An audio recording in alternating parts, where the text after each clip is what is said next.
Hello, ndine big mama, ndimakhala ku Lilongwe ndi zaka 38. Munthu une ndi babanja, nkamati ndi babanja, nakwatira kumano mwamuna wanga amakhala ku Joni. Amagwira ntchito ku Malawi kuno ndi anampanga transfer kupita ku Joni. Nde mmene ndikunena panopa, mmene okhala ku Joni ndakhala zaka 3.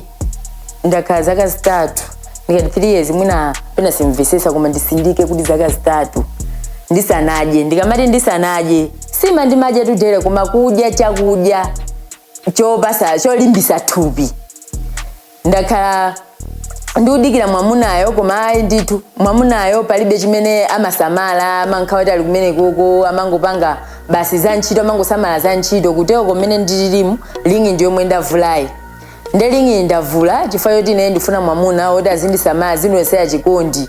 Munthu une ndimakonda zinjoyi kwambiri, ndimakonda kuyendaso malo osiyanasiyana.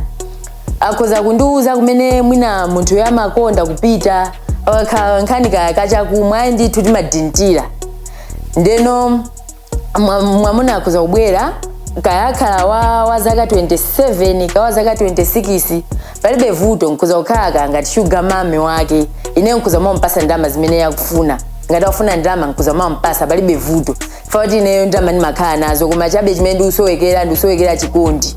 Foti ndimafuna chikondi, ndimafuna mwamuna zinitokosola pena paliponse. Koma vuto ndinena kuti mwamuna amakhala kutali.